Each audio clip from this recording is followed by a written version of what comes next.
Oi, tudo bem? Boa noite, meninas!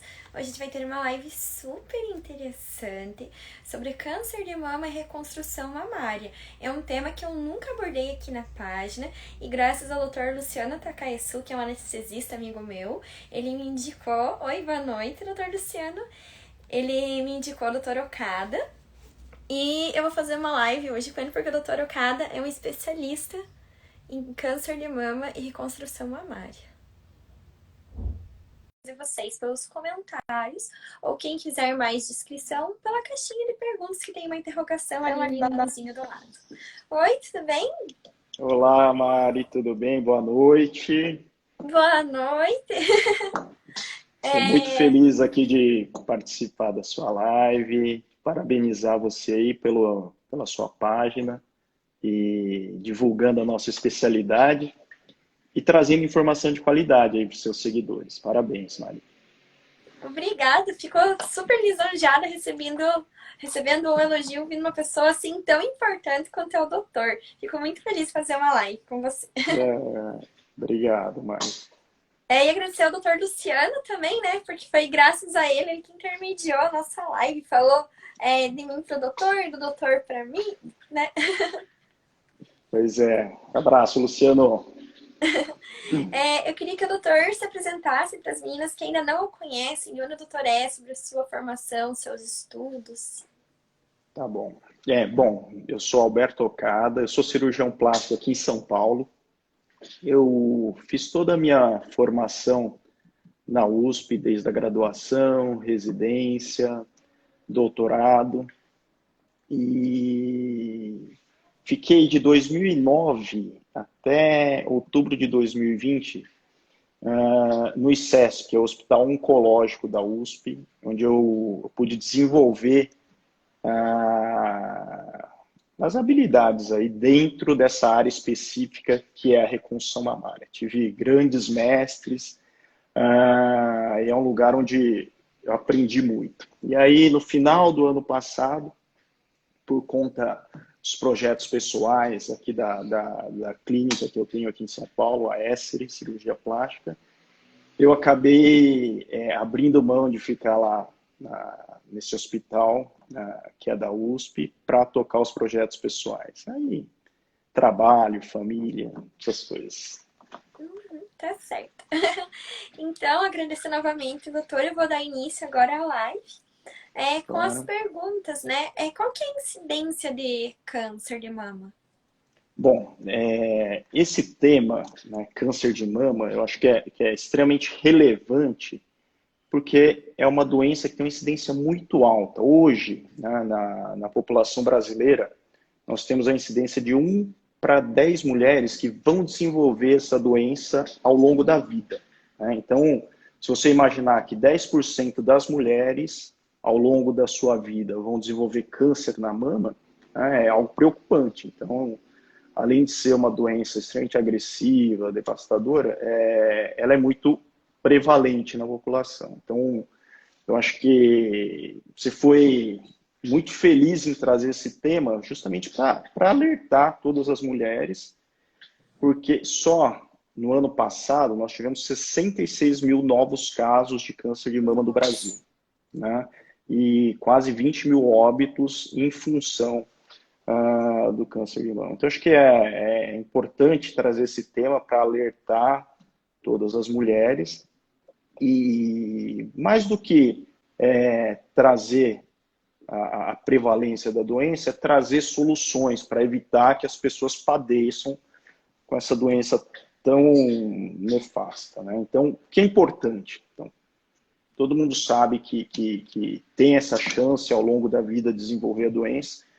Eu acho que é importante salientar aqui a necessidade de você fazer exames para a detecção precoce do câncer, né?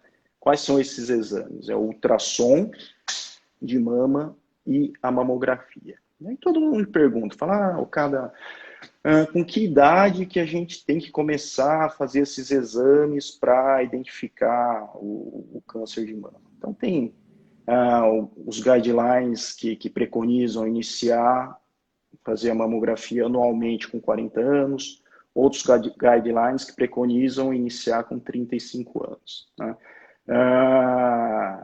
Isso, quando a gente pensa em tratamento populacional, a gente segue esses guidelines, porque é a faixa onde você começa a ter um custo-efetividade do exame. Então, 35 ou 40 anos, dependendo dos guidelines, você tem um aumento da incidência do câncer. Mas eu, como trabalhei por anos no hospital terciário, vi muitas pacientes com menos de 30 anos até, que desenvolveram câncer de mama. Então, para as pessoas que têm condições, que têm um seguro-saúde, um convênio médico, eu indicaria iniciar os exames de screening, que é a ultrassom e a mamografia, com 30 anos. Né? E aí todo mundo me pergunta também, mas eu fiz no ano passado meus exames e estava tudo bem. Preciso repetir anualmente? Né? E a resposta é, precisa. Por quê, Maria? Porque o câncer de mama, como eu disse, você tem uma chance enorme de desenvolver ao longo da vida. Quando você faz os exames nessa janela de um ano, né, você vai identificar, muitas vezes você não tem nenhum nódulo na mama, é só alterações na mamografia que sugerem uma chance maior ou menor de ter câncer naquela região. Então você vai identificar antes da formação do nódulo, uma fase bem inicial. Isso é muito importante, porque o câncer de mama detectado na fase inicial faz com que você tenha 90% de chance de cura. Então, a identificação nessa fase inicial é fundamental para o sucesso do tratamento.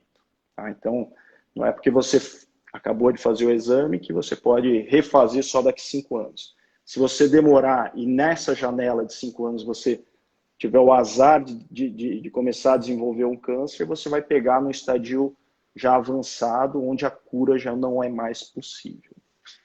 Tá? E sobre a Pode diferença... perguntar. Desculpa. A diferença entre o nódulo benigno para o nódulo maligno. Tem como saber, assim, por exemplo, um dói e outro não dói? Só pelo toque no exame que a mulher pode fazer o autoexame? Então, o autoexame é muito importante para a detecção de nódulo, né? E aí, a identificação, para você determinar se esse nódulo é benigno ou maligno, você tem na mamografia e no ultrassom alguns sinais que sugerem se o nódulo é benigno ou maligno. Mas o diagnóstico definitivo é através de uma punção diagnóstica, né? Então, quando você tem suspeita de câncer de mama no ultrassom ou na mamografia, obrigatoriamente você vai fazer uma biópsia desse nódulo. E na maioria das vezes hoje você faz através de uma punção do nódulo, com uma agulha mais grossa, e aí você coleta o material e esse material é examinado. Então, só com o toque ou só com o exame você não vai determinar se esse nódulo é benigno ou maligno. Tá? Então, quando você faz o ultrassom mamografia, ele tem lá os scores, né, do ultrassom e da mamografia para falar se tem uma chance maior ou menor daquela lesão ser maligna. Quando você tem scores mais altos nesses exames, você vai para a punção. E você me perguntou de dor, né, Mari? Falar, olha, se o nódulo dói, isso é sugestivo de câncer. Na grande maioria das vezes, o câncer de mama é indolor. Né? Então, você vai palpar um nódulo, muitas vezes, que você não percebia, pelo fato dele crescer, você notou essa alteração, e não é por conta de dor. Né? Então, e o ideal é que você nem detecte nessa fase de nódulo, que você consiga fazer o exame de mamografia e você encontre microcalcificações ou pequenas alterações que sugerem malignidade naquela área. E você vai e funciona. Então, esse é o cenário ideal, antes da formação dos nódulos. E assim, né, que nem o doutor disse, que se a pessoa demorar até 5 anos para fazer, né, pode estar no estágio avançado. Tem algum câncer que, tipo, em um ano ele super, não sei, super Ele cresce acelera? muito rápido? Sim, Isso. é que os tipos de câncer mais comum na mama, né, que correspondem a 95, 98% dos cânceres de mama, são os carcinomas ductal e lobular. Tá? Geralmente, esses carcinomas, tanto ductal quanto lobular, eles não têm um crescimento assim tão rápido. É óbvio que tem diferentes, dentro desses dois tipos de tumores, tem tumores que têm comportamento biológico mais agressivo. Então, os tumores que acometem pacientes mais jovens, ou aquelas que têm mutação genética, eles tendem a ser mais agressivos, eles podem crescer numa velocidade mais rápida. Existem alguns tumores que são malignos, mas de uma outra linhagem que não o carcinoma, que são os sarcomas. Esses tumores costumam dobrar de tamanho em questão de 2, 3 meses, né, que são os sarcomas. Né? Então, a gente pega casos dramáticos de pessoas que em 3 meses a mama triplicou de tamanho. E aí, geralmente, essa situação não é o carcinoma ductal ou lobular, e sim dessa linhagem do sarcoma. Mas como eu disse, os sarcomas são a minoria dos tumores. 95, 98% são esses carcinomas que tendem a crescer de uma forma um pouco menos rápida.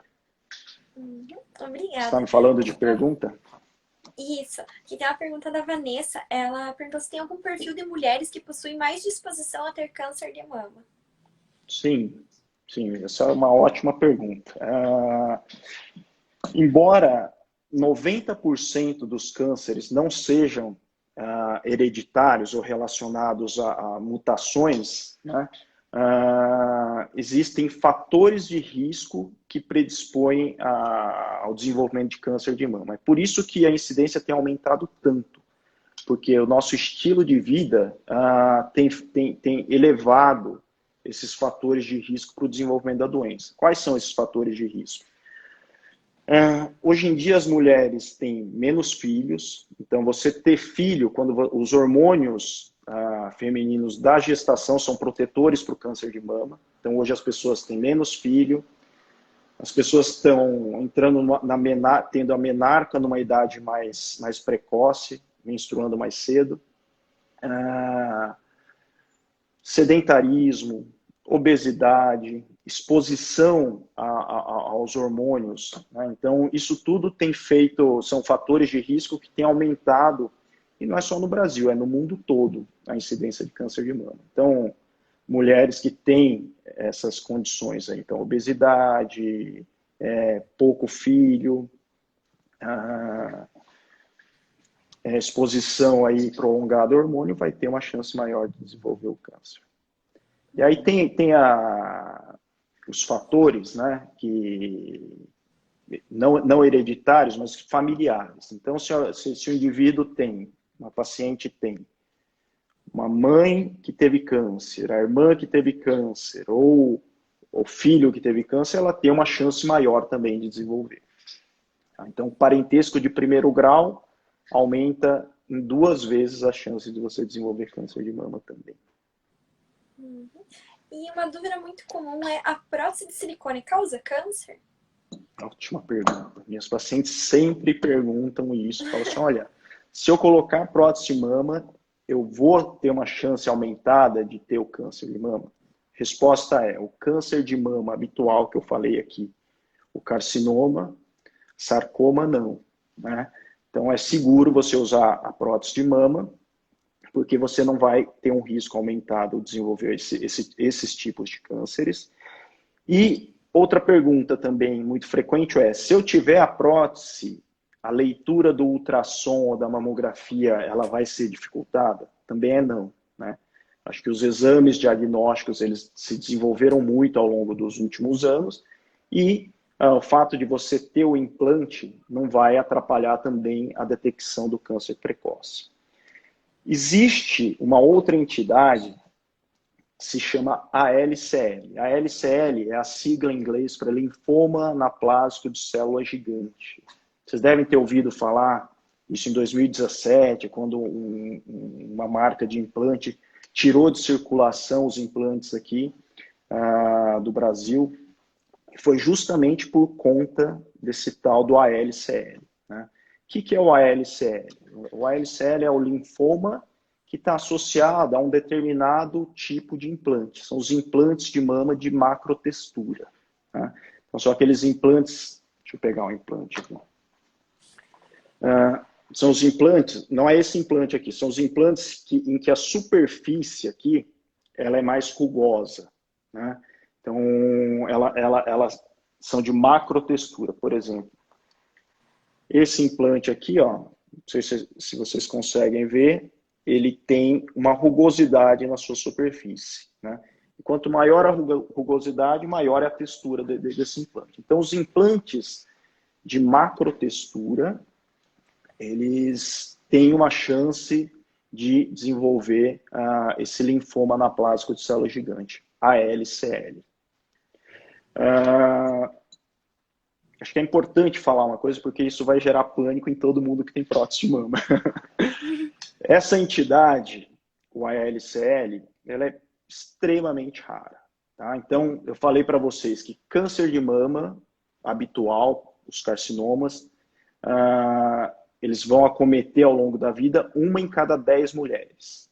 Esse ALCL acomete aí 1 para cada 10 mil mulheres que têm esses implantes de macrotextura. Então, é muito mais raro a ocorrência desse tipo de doença. Tá? 1 para 10, 1 para 10 mil. Então, isso já dá para você ter ideia do quão mais raro é esse linfoma anaplásico de célula gigante.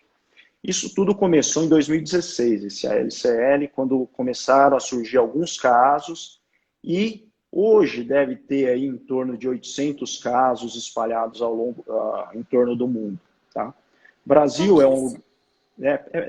é bem raro, então eu acho que mesmo quem tem esse implante de macrotextura, e no Brasil eu usei muito implante de macrotextura, muitos cirurgiões ainda usam, e está liberado pela Anvisa, por quê? Porque é extremamente raro. Tá? E esse linfoma anaplásico ele é facilmente detectável nos exames de rotina.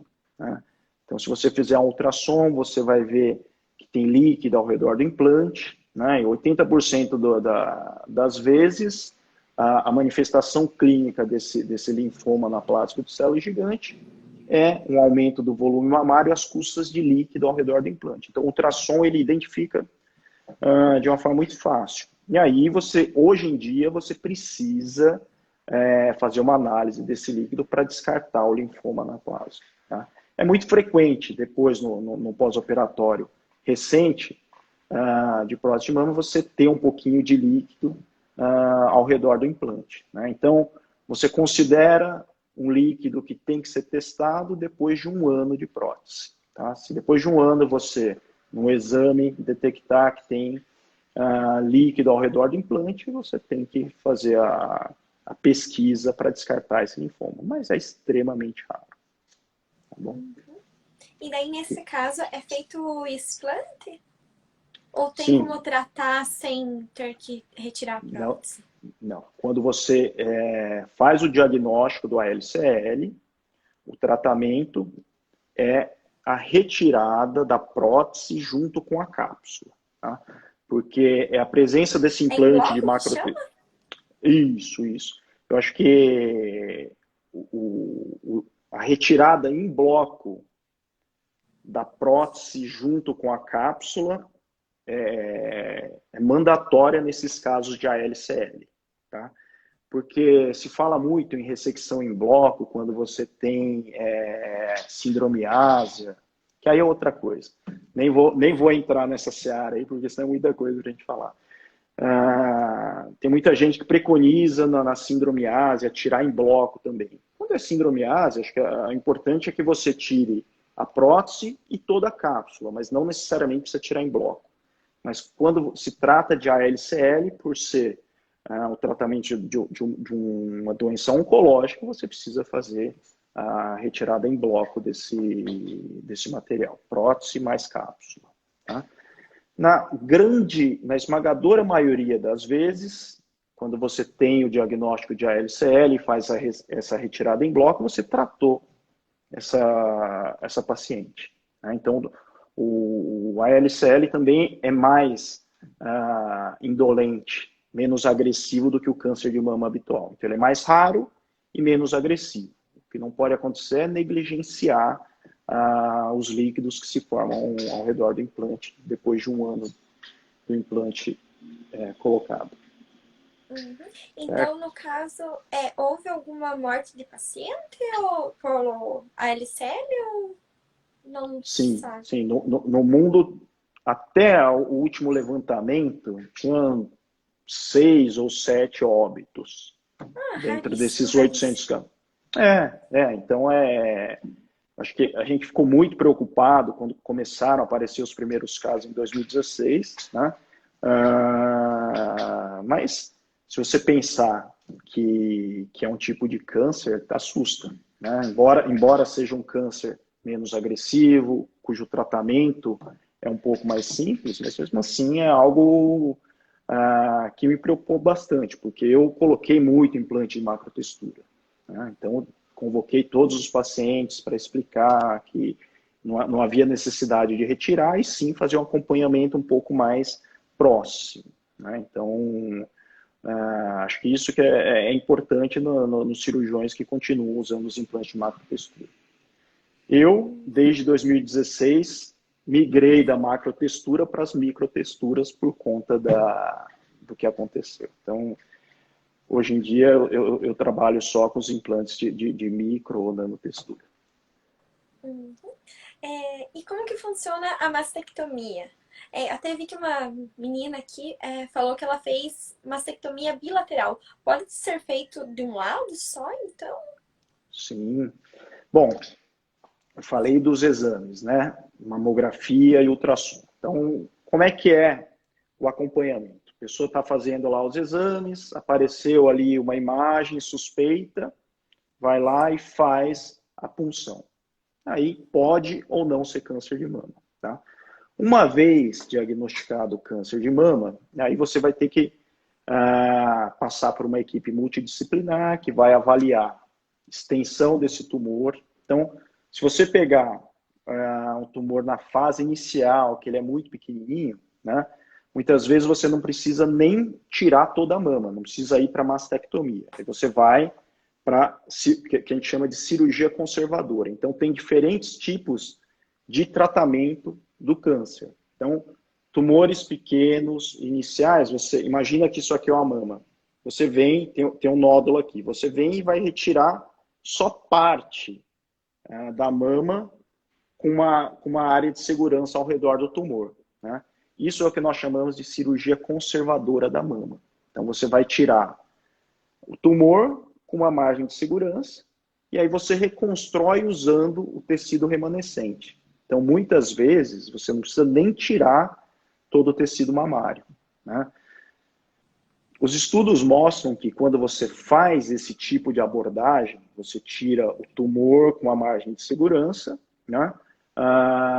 Você preserva tecido mamário e você fazendo uma mamoplastia para reconstruir a mama com tecido mamário remanescente, você vai entregar um índice de satisfação muito alto para essas pacientes, porque do ponto de vista estético, ele fica com um resultado muito bom, desde que a relação entre o tumor e o tamanho da mama seja favorável. O que é uma relação favorável? Tumor pequeno para bastante tecido mamário, porque aí nós, cirurgiões plásticos, nós temos bastante tecido para remodelar a glândula e dar uma mama com volume e formato adequado. Então essa é uma condição, é uma situação ideal. É o que antigamente se chamava de cirurgia oncoplástica. Esse termo caiu em desuso. Então é uma cirurgia conservadora associada à reconstrução de mama. Tá? Então, imagina que, caso inicial, mama grande, tumor pequeno, dá para fazer essa abordagem de tirar tumor e reconstruir com tecido da mama. Tumores maiores, né, ou seja, às vezes a paciente deixou de fazer o exame nessa janela de um ano, o tumor cresceu um pouquinho mais. Então, aí a indicação já é de retirar todo o tecido mamário. Então, o que é uma mastectomia? Mastectomia é quando você vai tirar... deixa eu só mostrar aqui, que acho que facilita para... Desativar os comentários. Ó, aqui vocês estão vendo a mama de perfil. Mastectomia, você vai tirar todo o tecido mamário que estaria aqui, né? E vai ficar só a pele, né? Você precisa, quando você vai fazer uma mastectomia, eu digo descascar, separar a pele da glândula que está por baixo. Então você vai dissecando, tirando todo o tecido mamário e deixando só o envelope cutâneo. Então isso é a mastectomia. O conceito de mastectomia, quando o Halsted descreveu tirar toda a mama, era extremamente agressivo. Tirava toda a mama com uma ilha de pele bem grande, então ficava um buraco aqui na região do tórax da paciente. E isso foi evoluindo bastante também. E hoje, muitas vezes é possível fazer a mastectomia retirando só o tecido mamário e preservando até a areola.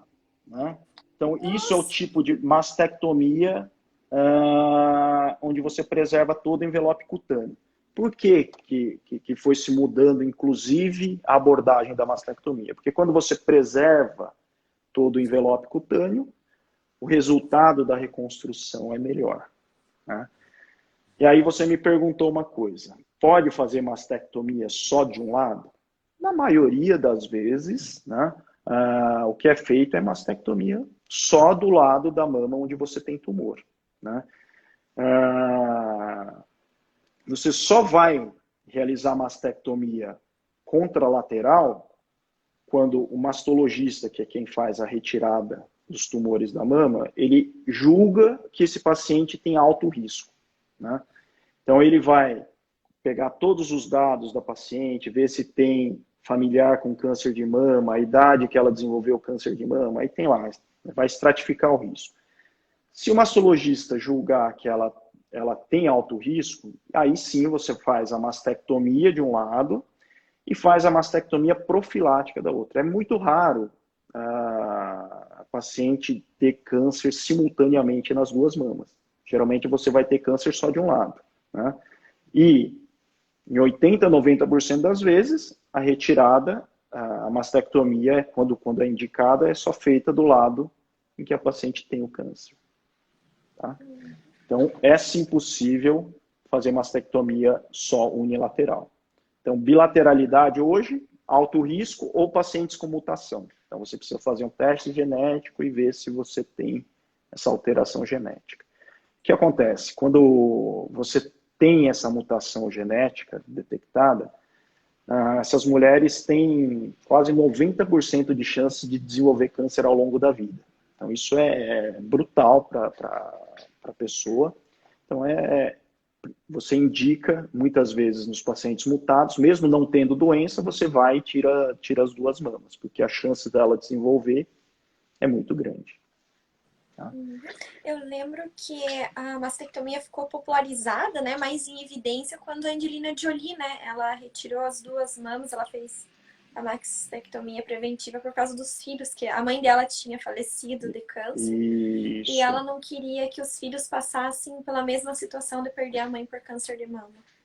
Exatamente. Então, ela, Angelina Jolie, é uma paciente que tinha alto risco, né?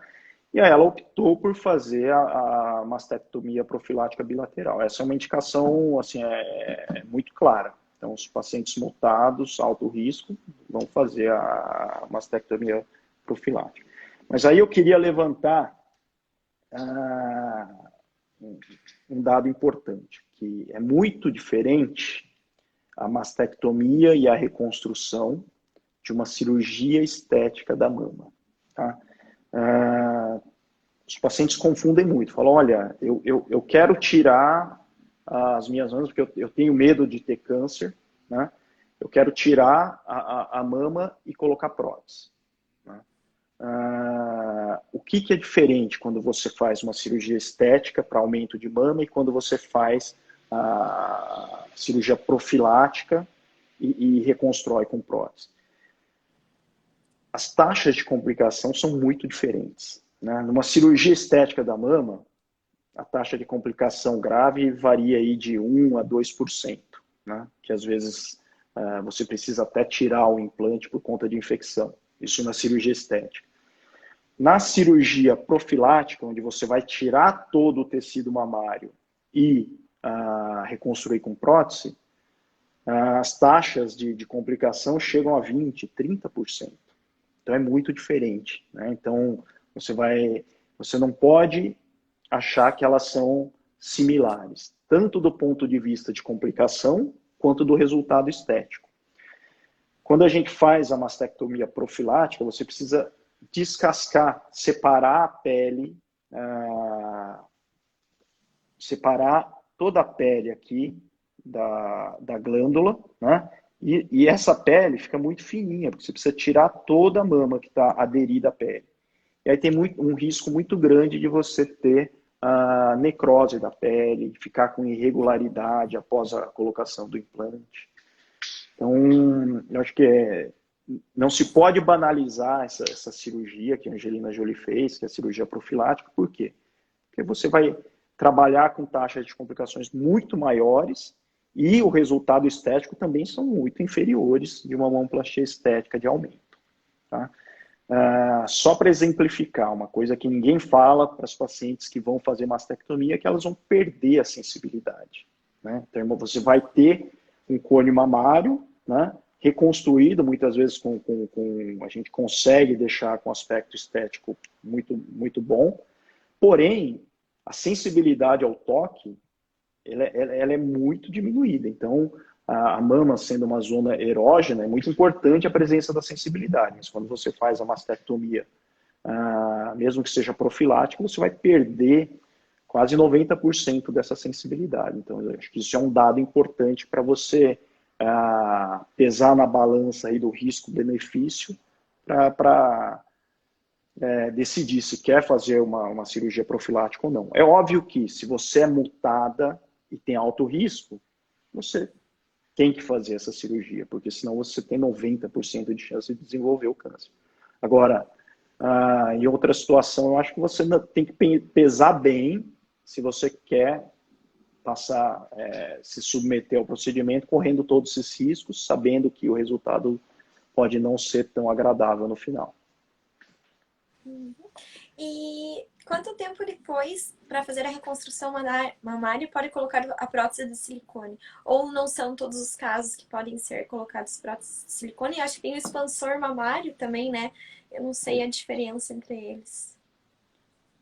Então é o seguinte, ó, sempre que... só voltando um pouquinho que eu havia explicado. Então a gente tem 2 tipos de tratamento oncológico da mama. Um que não vai tirar todo o tecido mamário e outro que vai tirar todo o tecido mamário, que são as mastectomias, né? Quando você faz a cirurgia conservadora, o ideal é que você reconstrua com o próprio tecido mamário, não coloque implante.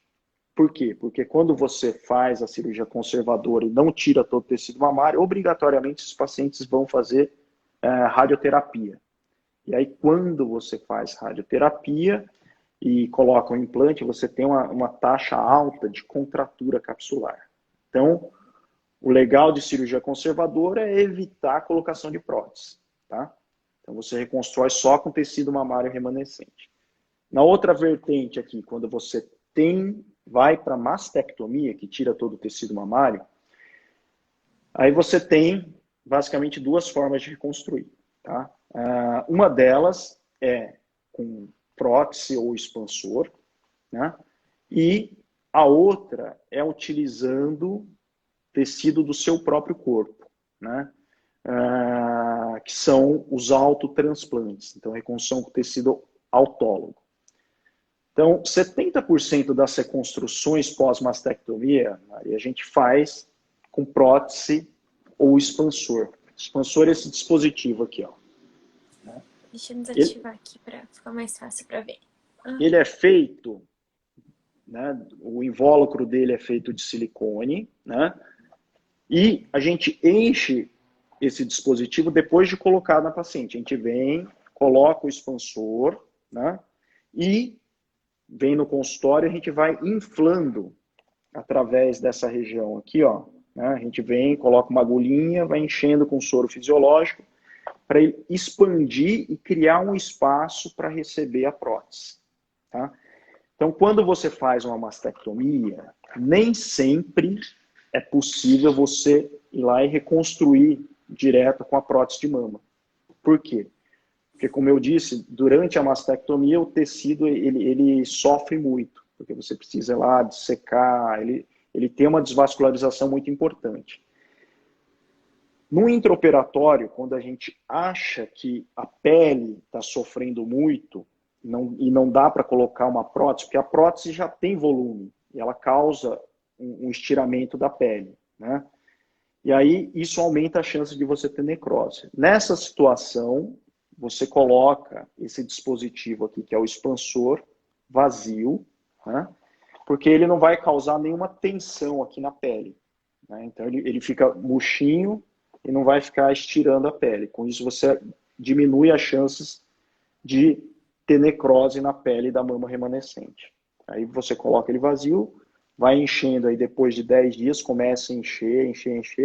Aí você cria um espaço e aí num segundo tempo você troca pela prótese.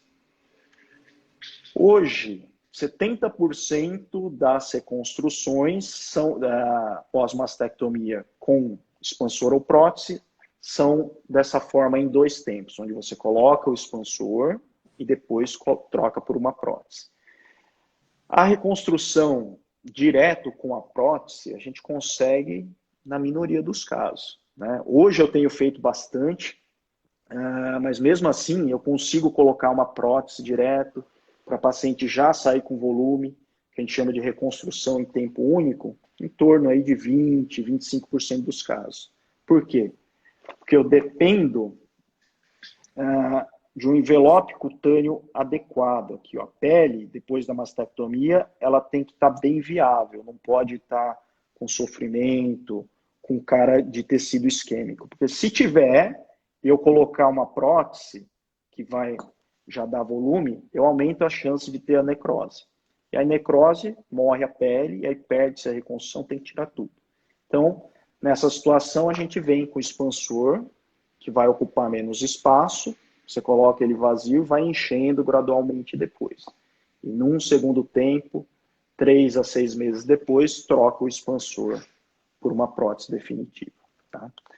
Então, eu falei para você, pós-mastectomia, tirou todo o tecido mamário, você pode reconstruir com prótese. Essa é uma opção. Uhum. E tem os autotransplantes, né? Onde você vai usar tecido do próprio corpo, e a área que a gente mais utiliza é tecido dessa região abdominal. Sabe aquela sobrinha de pele no abdômen que é retirada na abdominoplastia? Então a gente utiliza esse tecido e faz um transplante desse tecido na mama. Então é o tecido do próprio paciente que a gente faz um transplante. Só que todo mundo acha também, Mari, que é só pegar o tecido que a gente ia jogar fora na abdominoplastia e jogar aqui na mama. Mas ele não vai viver, né? Porque quando a gente resseca aqui do abdômen na abdominoplastia, a gente está desvascularizando e geralmente a gente joga isso no lixo. Para reconstruir a mama do paciente, a gente precisa, como eu te falei, fazer o transplante. Então a gente tem que isolar os vasos desse bloco de tecido do abdômen, identificar novos vasos aqui no tórax, e aí com a ajuda de microscópio a gente faz anastomose da artéria e veia para esse bloco de tecido do abdômen ficar vivo aqui na mão. Extremamente complexo. Mas esse é o padrão ouro de reconstrução pós-mastectomia nos Estados Unidos. Por quê? Porque tem vários estudos comparando reconstrução com prótese, reconstrução com autotransplante. E os pacientes reconstruídos com autotransplante têm um índice de satisfação maior, né? Principalmente quando vai passando tempo do momento da reconstrução. Porque a reconstrução com prótese não é definitiva. Em algum momento você vai ter que trocar, porque você vai ter contratura capsular, né? E aí, quando começa a ter a contratura, a mama muda o formato. Então, depois de 2, 3 anos, muitas vezes você começa a ter uma contratura nas reconstruções. E aí a paciente não fica tão satisfeita com o resultado obtido com a reconstrução com prótese. Por outro lado, a reconstrução com seu próprio tecido, né, esse autotransplante, ele é muito estável ao longo dos anos. Então, inclusive, se você ganhar peso, essa mama vai crescer, porque é um tecido vivo da região abdominal que você transplantou na mama, né? Então, a consistência é parecida, quando você ganha peso, ele aumenta também. Então, em termos de qualidade de reconstrução, essas reconstruções com tecido autólogo ou autotransplante, eles são melhores, eu diria, né? Entregam uma qualidade melhor e dão um índice de satisfação maior para os pacientes. Isso é algo que eu particularmente sou fã desse tipo de técnica, que é extremamente desafiador, como eu te falei, precisa do microscópio, fazer anastomose, mas quem vai definir o tipo de reconstrução que vai ser realizado isso não é uma decisão do médico, né? Como vocês viram, tem várias formas de se reconstruir, né? E essa decisão, se vai ser com prótese ou com tecido autólogo, é uma decisão compartilhada. Então, acho que a gente precisa colocar isso tudo para os pacientes e, junto com os pacientes, a gente vai tomar a decisão. Eu acho que eu, como médico que me proponho a fazer reconstrução de mama, né, eu preciso dominar todas essas técnicas para dar como opção para os pacientes. E aí, os pacientes é que vão definir junto com o médico, claro. Queria só fazer um parêntese que, muitas vezes, os pacientes pedem, quando elas optam por fazer reconstrução com prótese, tá? E eles me pedem, falam assim, coloca prótese direto, por favor, que eu quero já sair com a minha mama com formato de mama. Mas muitas vezes isso não é possível. Eu só vou saber exatamente se vai dar para colocar a prótese ou não depois que o mastologista fez a mastectomia. Aí eu vou avaliar a qualidade do tecido e se o tecido estiver viável, né, ele tolerar um volume grande da prótese, a gente já vai direto para a prótese. Caso contrário, a gente vai colocar o expansor de tecido. Então, isso a gente precisa discutir bastante no pré-operatório com o paciente, porque são muitas variáveis e não dá para eu garantir, falar, fica tranquila que eu vou colocar uma prótese. Porque às vezes eu coloco a prótese, vai evoluir com necrose e ela perde toda a reconstrução. Sim. E no caso que vai colocar prótese, geralmente é prótese redonda ou a prótese anatômica que é colocada? Olha, eu, ao longo desses anos, reconstrução de mama, eu trabalhava com próteses anatômicas, aquelas que têm formato de gota, né? Só que acontece, com o advento aí do ALCL, né, eu parei de usar as próteses de macrotextura, né? Por quê? Porque pelo risco de desenvolvimento do ALCL, porque a macrotextura, né, ele faz com que a prótese fique grudada na cápsula, né? E essa é uma característica sensacional das macrotexturas, que eles vão grudar tanto na cápsula quanto no tórax e o implante fica mais estável, né? E as próteses que são anatômicas, deixa eu só pegar uma, que são esse tipo aqui né? Essas são as próteses redondas e essas são as anatômicas, essas que têm formatinho de gota aqui.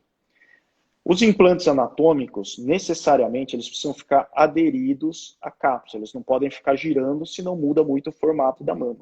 Então, só dá para ser prótese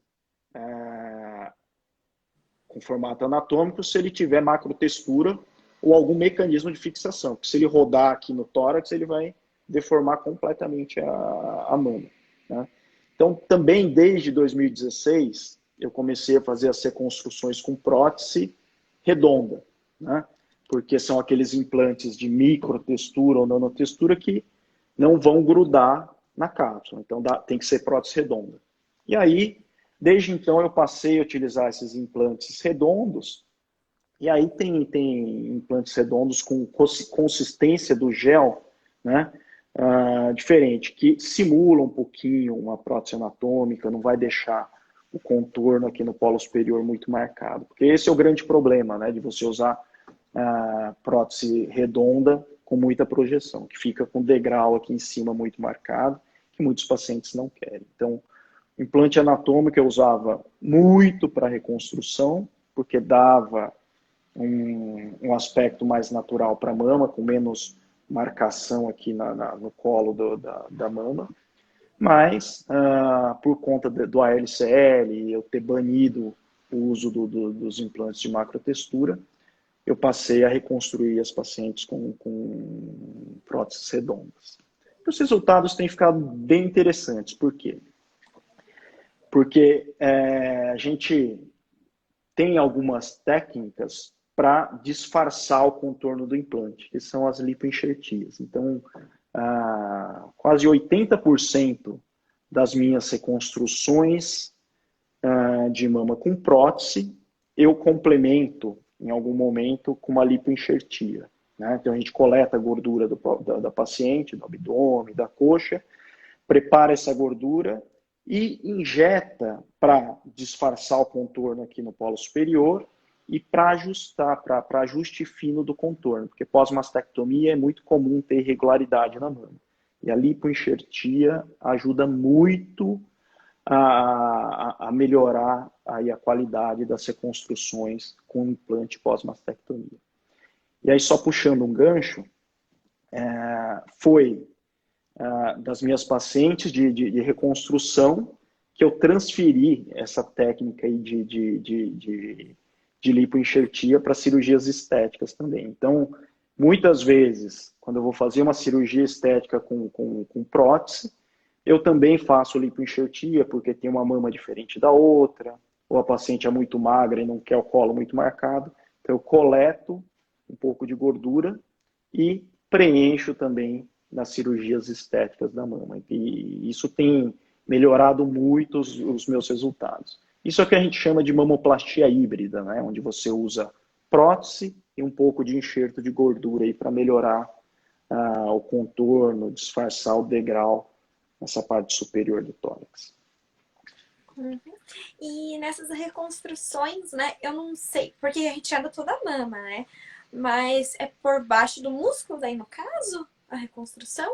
Porque já que não tenha mais a glândula, não sei se estou perguntando da maneira certa. Não, está totalmente pertinente a sua pergunta. Quando a gente faz a mastectomia, a pele fica extremamente fina, né?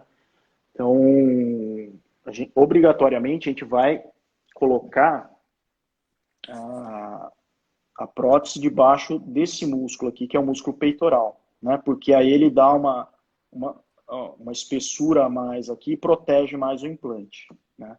Então, sempre que você faz mastectomia, a reconstrução é submuscular. Tem muitos autores americanos que eles estão preconizando fazer a reconstrução pré-peitoral, sem descolar o músculo peitoral, colocando debaixo do retalho cutâneo. Mas aí fica extremamente fino, muitas vezes eles têm que colocar outros materiais para cobrir a prótese, que são as matrizes dérmicas, né? Então, tem muita tecnologia aí embarcada dentro da reconstrução de mama. Então, tem umas matrizes que a gente usa para reforçar a cobertura pós-mastectomia. Então, você pode envelopar todo o implante com essa matriz e colocar ele em cima do músculo.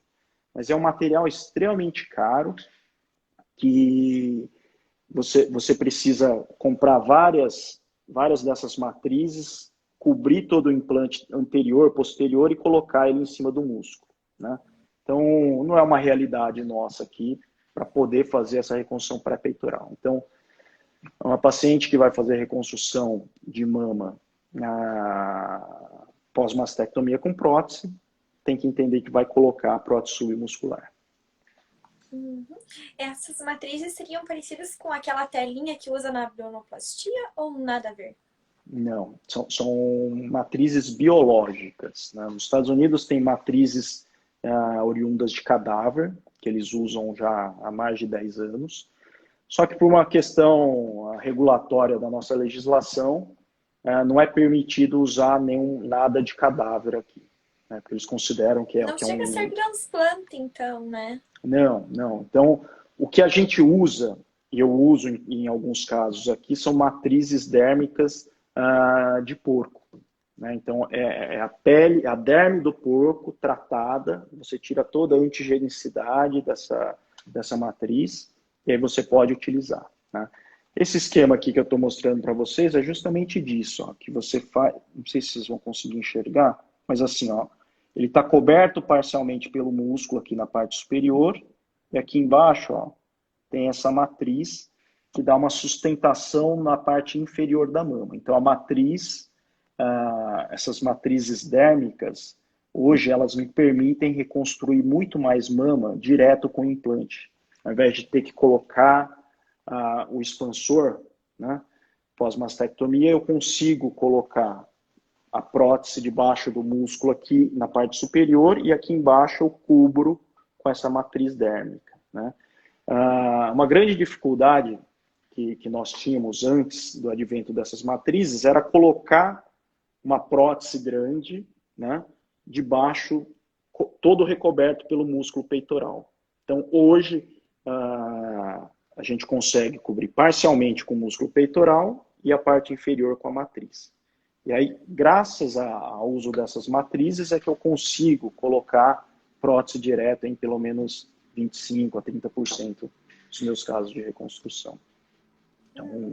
Então, E o acho que doutor esse foi um falou material que me ajudou bastante.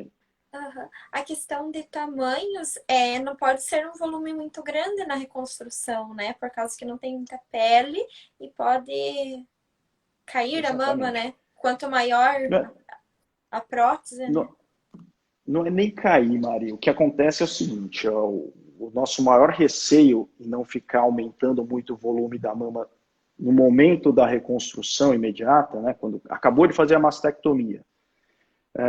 Se eu pudesse, eu colocaria o mesmo volume da mama que a paciente tinha previamente, ou até maior, se ela quisesse.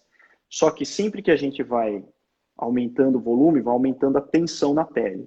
Imagina que pós-mastectomia já é uma pele que está sofrendo a desvascularização do procedimento cirúrgico. Então, muitas vezes não dá para colocar uma prótese muito grande, porque senão aumenta muito a chance de ter necrose. Então, a gente está no fio da navalha ali, Maria. Se a gente colocar muito volume, vai necrosar, né? Se a gente colocar pouco volume, o paciente às vezes vai ficar insatisfeito. E às vezes a gente não consegue nem colocar prótese, a gente precisa colocar um expansor, que é o que tem menos volume ainda. Por isso, a gente vai preparado para todas as situações numa cirurgia de mastectomia. Então, a gente pode colocar um expansor, colocar uma prótese média, colocar uma prótese grande. Então, a gente vai com vários volumes de prótese também. Então, é muito interessante porque é desafiador. A gente não sabe com que situação que a gente vai se deparar pós a mastectomia e a gente tem que ir preparado para tudo. E o mais importante, né, Maria? Eu sempre converso muito com os meus pacientes que tudo isso a gente tem que discutir antes do paciente ir operar, porque é realizada a mastectomia e a reconstrução no mesmo ato. Então, o paciente vai estar lá anestesiado. Não consigo discutir com ela. Falo, olha, eu vou colocar um expansor e não uma prótese. Então, todas essas opções já têm que ter sido colocadas sobre a mesa antes do paciente ir para o centro cirúrgico. Então, Aqui veio uma pergunta bem interessante da Lenário. Até eu ia fazer essa pergunta também. Pode ir trocando por tamanhos maiores, então, tipo, futuramente? sim, sim. Porque essa questão da desvascularização é na fase inicial, pós-mastectomia, né? Tanto que a gente coloca o expansor vazio, depois de 10 dias a gente começa a expandir, porque essa pele já se adaptou a essa nova condição, então ele não sofreu necrose, ele está se adaptando, a gente vai enchendo gradualmente para criar o espaço e colocar uma prótese do tamanho que a gente quiser. Então a gente prepara o leito receptor para colocar uma prótese depois. E mesmo que a gente tenha colocado uma prótese menor, depois de 6 meses, 1 ano, se quiser aumentar o volume, isso é possível, tá? Porque o tecido já não vai ter esse risco aumentado de necrose. E mais uma pergunta. No caso que lá nos Estados Unidos, o doutor disse que elas estão colocando abaixo, logo abaixo da pele, né? Subcutânea. Eles usam próteses macrotexturizadas? Os Estados Unidos, culturalmente, eles usam prótese lisa. É um mercado onde pouco se utilizou prótese texturizada. O Brasil é onde mais se utilizou prótese texturizada no mundo, né? Então, culturalmente, o americano, ele usa prótese lisa, né? Alguns médicos nos centros lá de reconstrução mamária, por essa questão de usar implante anatômico, eles usavam próteses de macrotextura. Mas a esmagadora maioria dos cirurgiões americanos, eles colocam próteses lisas, tá? Só que, assim, eu falei que nos Estados Unidos eles têm colocado a prótese em cima do músculo, mas também é a raridade da raridade. São os médicos que querem falar, olha, dá para colocar em cima do músculo, mesmo na reconstrução, desde que você gaste $20 mil para envelopar todo o implante com a matriz dérmica, né? E, então, $20 mil? não, É absurdo. esse material é caríssimo. Então, a gente consegue fazer só o reforço inferior aqui, né? Utilizando uma matriz de 10 por 8. E essa matriz custa uns $5 mil aqui no Brasil. Para envelopar, a gente usa uns 4 desses, né? Para cobrir todo o implante com essa matriz. Então, é inviável você fazer isso para todos os casos. E a gente nem sabe se o resultado, a longo prazo, é melhor pelo fato de você colocar em cima do músculo, né? Eu brinco que os cirurgiões americanos, eles colocam todas as próteses estéticas submusculares, e aí tem uns loucos querendo fazer reconstrução colocando em cima do músculo. Habitualmente, eles fazem mamoplastia de aumento com prótese lisa debaixo do músculo. E para reconstruir, quer colocar em cima. Não faz muito sentido isso. Não, nem um pouco. Se fosse no Brasil ainda, né? Faria sentido. Mas lá, realmente não. Pois não, mas pode perguntar. Que fizeram uma pergunta sobre a prótese. A Cristiane perguntou: eu coloquei uma prótese e depois de um tempo apareceu um nódulo que na mamografia diz que é um linfonodo. O que é isso? Linfonodo é que, assim, na porção lateral aqui da mama é muito comum você ter um linfonodo que cresce, muitas vezes é palpável. Mas em sendo um linfonodo sem nenhuma outra alteração, acho que é só acompanhar, não tem nenhuma grande preocupação em relação a isso. É que os linfonodos, eles podem aumentar na axila quando você tem um câncer de mama, né? Então você tem um nódulo, e quando o primeiro local onde o câncer vai metastatizar, que ele vai espalhar pelo corpo, é nos linfonodos. Então, se você eventualmente detectar um linfonodo aqui na axila, você precisa investigar. Aí você vai fazer mamografia, ver se tem alguma alteração na mama. Se não tiver nenhuma alteração na mama, esse linfonodo provavelmente é reacional, porque você já deve ter tido algum íngua, todo mundo chama de íngua, pode acontecer na região da virilha, região da axila, você tem algum ferimento na mão ou no membro inferior, Na você orelha, pode ter né? Exatamente, aí você pode ter o crescimento desses linfonodos. Na maioria das vezes são reacionais a algum processo infeccioso, inflamatório. Tá? Então, se ela não tem nenhuma alteração nem na mamografia, nem no ultrassom, né, não me preocuparia com esse linfonodo. Se o doutor quiser responder mais alguma perguntinha, nosso tempo está quase acabando. Que eu acho Vamos que lá. fizeram aqui. Aqui a Carol está perguntando se o convênio cobre essa matriz. Sim.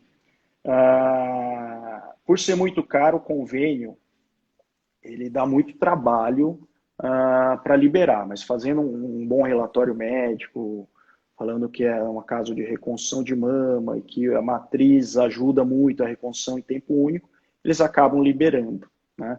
Mas geralmente eles liberam uma unidade para cada mama reconstruída. Então, jamais daria para envelopar toda a mama e colocar a prótese no subcutâneo. Uhum. Eu ia fazer mais uma perguntinha, só que eu esqueci o que que era. Agora eu esqueci. Mas eu acho. Deixa eu ver se eu lembro o que que era. Se o doutor quiser falar mais alguma coisa que eu esqueci. Eu fiquei nessa pergunta, segurei pra fazer essa última e acabei esquecendo. Você me desculpa, Mari, que eu falo demais, viu? Não, doutor, eu adorei, sério, de verdade. Depois eu combinar uma outra live com o doutor, vou falar lá pra gente fazer. Porque é bem Claro. explicadinho. Vamos fazer essa pergunta aqui. Pode associar cirurgia estética com a reconstrução? Mas a gente já falou sobre isso, né? É que assim, a reconstrução de mama pós-câncer, né, ele tem a finalidade de reconstruir a mama e deixar as mamas mais harmônicas possível, né? Então, o objetivo final da reconstrução é estético para melhorar a qualidade de vida do paciente, porque a gente sabe bem o que é uma paciente mutilada, né? Antigamente se fazia mastectomia e não reconstruía. Você deve conhecer alguém com mais idade que fez a mastectomia há 20 anos e até hoje não reconstruiu. A gente passou a fazer a reconstrução imediata pós-retirada do câncer de mama a partir da década de 90, meados de 1990, assim que começou esse conceito de reconstrução imediata, ou seja, tira a mama, já reconstrói, porque o impacto para as mulheres é muito bom você reconstruir imediatamente. Mesmo que seja com expansor, que ela já não vai sair com volume, mas ela sabe que ela está já no processo de reconstrução da mama. Uhum.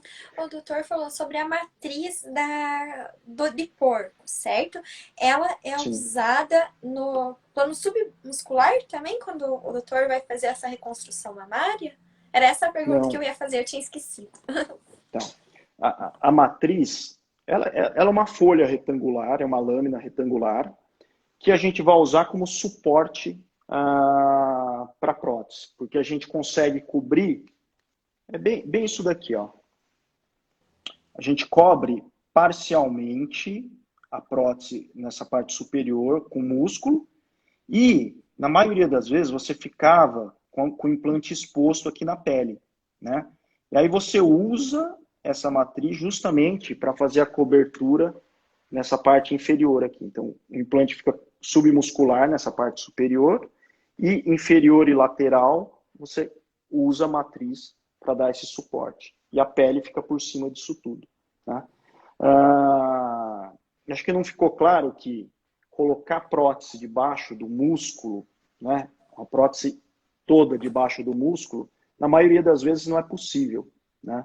Porque a prótese ocupa muito espaço e o músculo peitoral muitas vezes não cobre totalmente esse músculo. Então, o que faltava para colocar uma prótese direta, muitas vezes não era nem a pele, era a cobertura muscular. E a matriz permite essa cobertura nesse polo inferior e lateral, e aí você coloca o implante e a pele fica aqui por cima.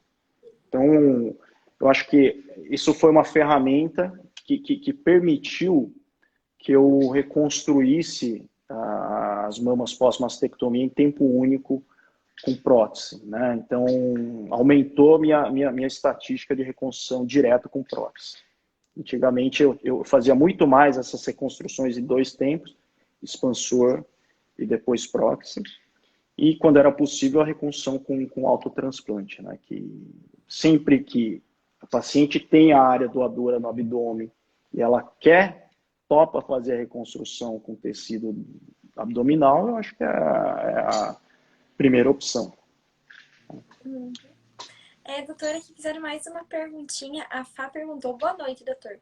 Tenho nódulo fibroadenoma. Devo me preocupar? Não. Fibroadenoma é um nódulo benigno da mama, né? Isso só precisa fazer acompanhamento, não tem nenhuma grande preocupação. Você faz ultrassom, faz a mamografia. Se tiver alguma alteração que sugira malignidade, vai precisar fazer uma punção. Mas o fibroadenoma é muito comum, principalmente em pacientes jovens. Uhum. E mais uma perguntinha, como que é o pós-operatório de quem faz a reconstrução mamária? É doloroso? Pode fazer drenagem? É taping, sutiã cirúrgico? Como que funciona o pós? Olha, o pós-operatório, ele é muito parecido com uma mamoplastia, né? Só que como a área de descolamento é maior, às vezes a gente precisa descolar o plano submuscular, então ele é um pouco mais dolorido, né? E a gente restringe um pouquinho mais a movimentação do braço. Por quê? Porque quando você coloca o expansor, a prótese, ele fica meio solto debaixo do músculo, ou mesmo com a matriz. Então a gente pede para restringir a movimentação do braço por 2, às vezes 3 semanas. Então vai movimentar menos, até 90 graus, vai voltar a dirigir depois de 2 a 3 semanas. Tá? E aí o pós-operatório é normal, pode fazer drenagem. Eu gosto muito do taping, né? Você me perguntou do taping, eu acho que isso traz muito conforto para o paciente, ajuda na regressão do edema, das equimoses, que são aqueles coxinhos lá. Então, eu sou fã do taping também. Perguntaram sobre o uso de dreno. Tem que usar dreno também? Sim, em reconstrução a gente usa dreno, por quê? Porque tem uma área de descolamento muito grande, isso produz muito líquido, e se você tiver líquido ao redor da prótese, você aumenta muito a chance de ter infecção. Né? Como eu te falei, a cirurgia de reconstrução mamária tem quase 25% de complicação, e uma delas é a infecção. Então a gente sempre vai colocar dreno pós-reconstrução mamária. Uhum. Perguntaram também se pode ser necessário fazer uma mastopexia. Sim, principalmente quando você tem, em 2 situações, né? Quando você tem aquela cirurgia conservadora, onde você não tira toda a mama, então você tira só um segmento do tecido mamário. E aí, para não ficar um buraquinho, não ficar com a mama pequena, você acaba fazendo uma mamoplastia, né? Para levar tecido para aquela região. E aí você acaba fazendo na mama contralateral também, que a gente chama de simetrização. Né? Como a mama é um órgão impar, né, a gente vai reconstruir. Quando faz a cirurgia de um dos lados, para deixar igual, a gente mexe na outra também. Então, mesmo que você faça mastectomia de um lado,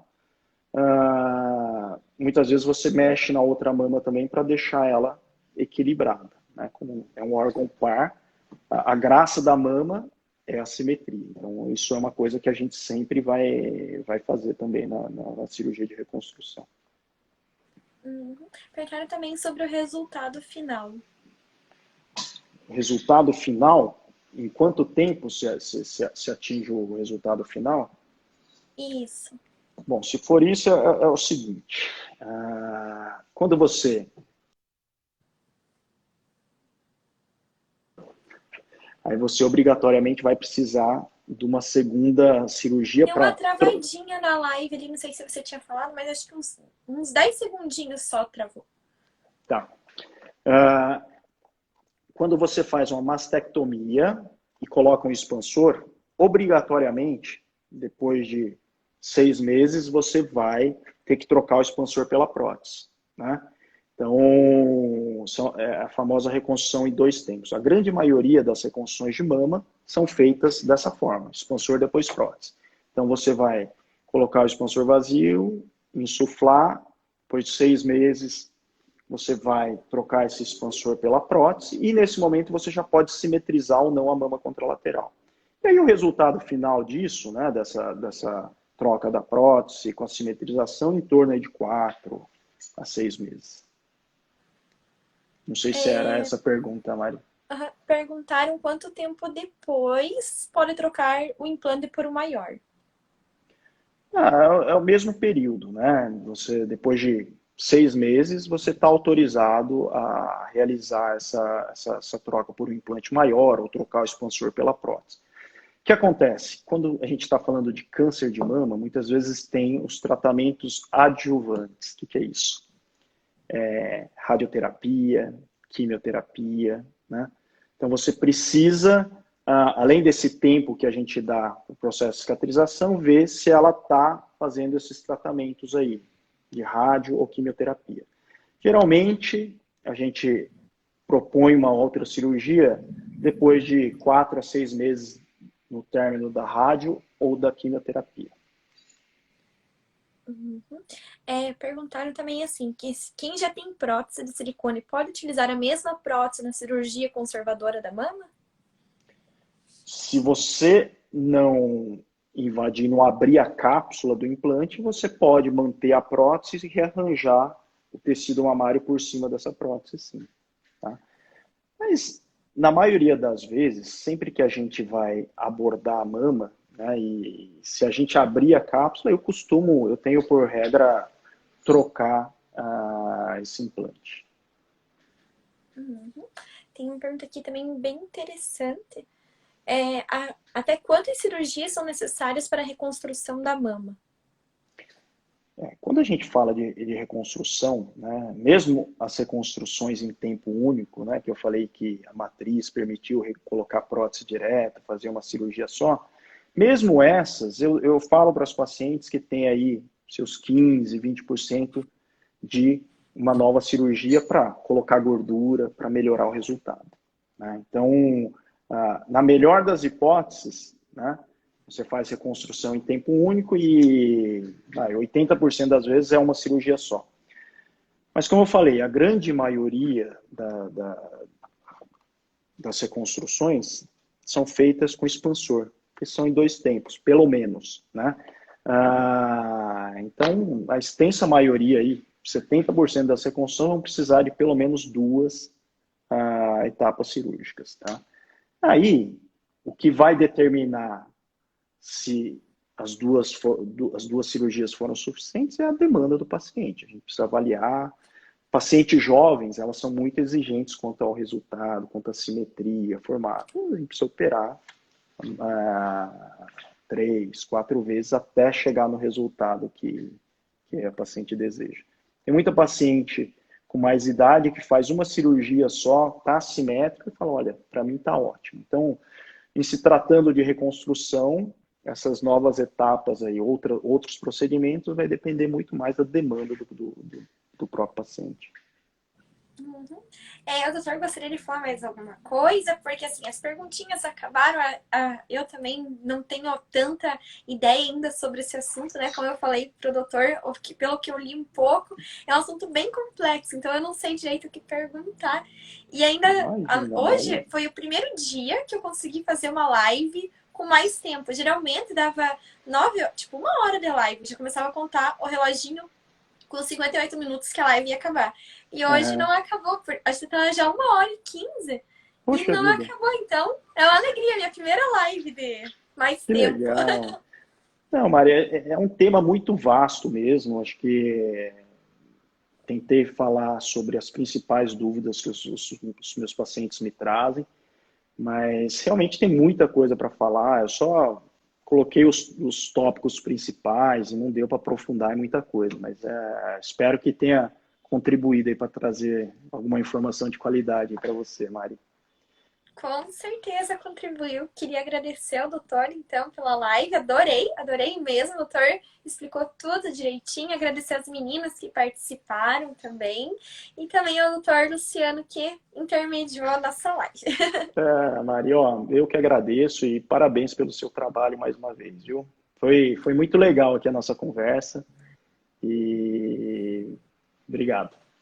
Imagina, obrigada. Boa noite a todos. Vou deixar a live salva, só para lembrar. E também vou colocar no YouTube, para quem quiser achar depois, porque às vezes tem tanta live aqui na página, né? Que as pessoas ficam perdidas. Daí vai lá no YouTube, digita, já achou a live, tá bom? É isso, boa noite então. Tchauzinho, pessoal. Tchau, Mari. Abração. Tchau.